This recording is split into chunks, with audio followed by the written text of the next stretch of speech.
Une astuce géniale pour cuisiner la viande que tout le monde devrait connaître. Je vais commencer ici en coupant les pommes de terre. J'ai ici 1 kg de pommes de terre déjà épluchées. Je vais les couper en morceaux plus petits pour faciliter la cuisson. Car nous allons préparer une délicieuse recette de viande avec des pommes de terre. C'est une recette simple, réalisée d'une manière qui la rend vraiment savoureuse. Alors je continue à couper toutes les pommes de terre ici. Maintenant, je mets les pommes de terre dans la casserole. J'ajoute ensuite l'eau. L'eau est déjà chaude. Je l'ai chauffée à l'avance pour faciliter le processus de cuisson. Maintenant, je couvre simplement et je laisse bouillir les pommes de terre pendant environ 15 minutes. Pendant ce temps, dans un bol, j'ajoute 1 kg de viande hachée. J'incorpore un oignon râpé, un œuf entier et une tasse de chapelure.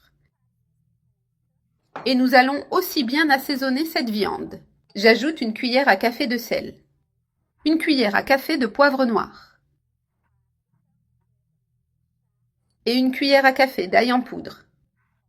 Maintenant, avec les mains, je mélange très bien tous les ingrédients jusqu'à ce qu'ils soient bien intégrés.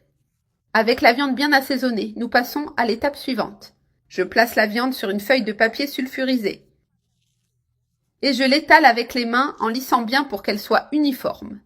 J'ai déjà étalé toute la viande et elle est comme ceci. Maintenant, je prends cette grille de cuisine. Et je vais la presser sur la viande pour faire les marques. Il suffit d'appuyer légèrement. Ainsi, les découpes seront bien régulières. J'ai déjà fait toutes les marques avec la grille. Maintenant, il suffit de retirer les morceaux avec précaution. Je les ai retirés doucement pour ne pas les casser. Ils auront tous la même taille, bien uniforme. Et maintenant, nous allons monter notre recette. Les pommes de terre sont déjà cuites et égouttées. Maintenant, nous allons faire une purée et l'assaisonner. J'ajoute une cuillère de beurre et une cuillère à café de sel. Nous ajoutons aussi une pincée de poivre noir. J'écrase tout très bien jusqu'à obtenir une purée lisse. Et pour finir, j'ajoute un peu de persil haché. Nous mettons la purée de côté et préparons une sauce pour notre recette. Passons maintenant à la préparation de la sauce. Ici, j'ai 100 g de sauce tomate. J'ajoute 2 cuillères d'huile d'olive. J'ajoute une pincée de sel et une cuillère à café d'origan séché. Nous mélangeons tout très bien jusqu'à ce que ce soit bien homogène. Ainsi, nous aurons une sauce très savoureuse et parfumée. Maintenant, oui, nous allons monter la recette finale. Je mets un peu d'huile au fond d'un plat. Je l'étale bien avec un pinceau pour graisser toute la base. Ensuite, j'ajoute la purée de pommes de terre. Je la mets petit à petit et je l'étale bien. Je répartis la purée jusqu'à couvrir toute la base du plat.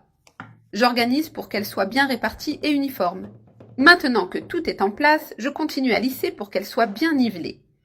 Ensuite, j'ajoute la sauce sur la purée. Et maintenant, je place les morceaux de viande dessus. Avec précaution, je prends les morceaux et je les dispose sur la sauce, en couvrant toute la partie supérieure du plat. Il est important de les répartir de manière ordonnée. Cette recette est délicieuse. Et en plus, elle a une très belle présentation. Idéale à servir lors d'un repas spécial en famille. J'ai continué à ajouter la viande jusqu'à remplir tout l'espace. N'oublie pas de couvrir aussi les coins. Avec le reste de la sauce, je badigeonne toute la surface de la viande. J'ai déjà réparti la sauce dessus.